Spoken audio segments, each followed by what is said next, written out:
Monsieur le Président, Monsieur les ministres, chers collègues, mes distingués peuples sénégalais, je me tiens ici devant le monde pour prendre la parole. Une parole qui m'a été donnée par des martyrs qui se sont battus pour qu'aujourd'hui je puisse parler à leur nom. Je voudrais solennellement tenir une minute de silence malgré la préciosité des minutes qui nous sont comptées.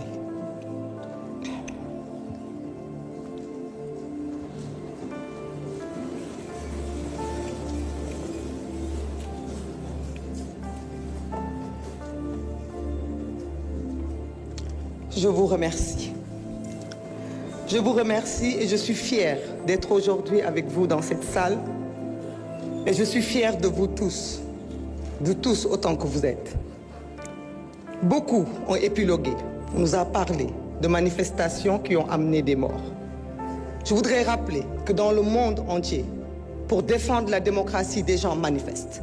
Je voudrais rappeler qu'ici au Sénégal, de 2012, en 88, en 93, toujours des gens se sont levés, se sont battus pour la démocratie sénégalaise. Certains ont même parlé du nom du Premier ministre ou du chef de l'État. Certains même ont parlé du PASTEF en disant que nous avons appelé à manifester. Oui, nous avons appelé à manifester, comme la Constitution nous le permet. L'article 8 de la Constitution nous autorise à manifester. Ce n'est pas parce que nous manifestons que nous méritons la mort. Ce n'est pas parce que nous manifestons que nous devons être abattus. À Paris, dans la capitale française, des gens ont manifesté, ont pillé, ont saccagé. Est-ce que c'est pour autant qu'ils ont été tués? Non. Aucune explication ne peut justifier la mort d'hommes, de jeunes, de nos enfants, de nos fils, de nos frères. La honte voudrait que ceux qui se sont tués, se sont terrés, se sont cachés pendant qu'on tuait nos frères, la décence voudrait que cela se taise aujourd'hui. Se taire au plus loin, n'ose pas porter la parole. Mais nous sommes en démocratie. C'est la démocratie qui permet aux uns et aux autres de parler. Cette chère démocratie pour laquelle nos jeunes se sont battus. Cette chère démocratie pour laquelle des gens ont perdu la vie. Nous comptons les morts que nous avons trouvés enterrés. Rappelons-nous aussi de ceux-là qui ont fui pour ne pas mourir. Qu'est devenu Papito Kara? Avec d'autres dizaines de jeunes comme lui qui se sont échappés à travers la mer et qui ne sont jamais arrivés.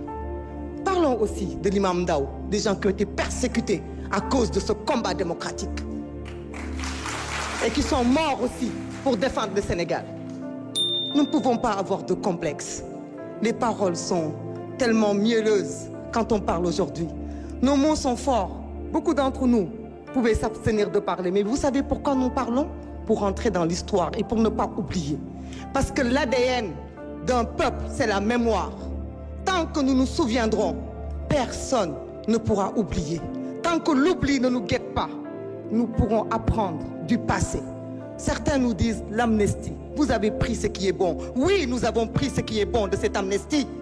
Parce que ce qui est bon, c'est le choix du peuple sénégalais, souverain. Un peuple ne se trompe pas. On ne peut pas jeter l'amnistie. Parce que jeter l'amnistie, c'est revenir sur la décision du peuple souverain d'avoir élu le président Bassirou Diomaye Faye emprisonné arbitrairement.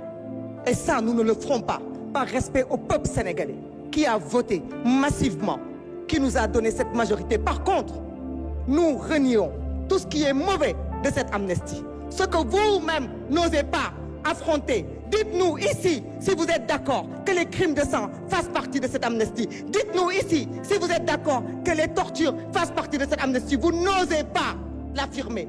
Par contre, Monsieur le ministre de la Justice, nous avons confiance en vous.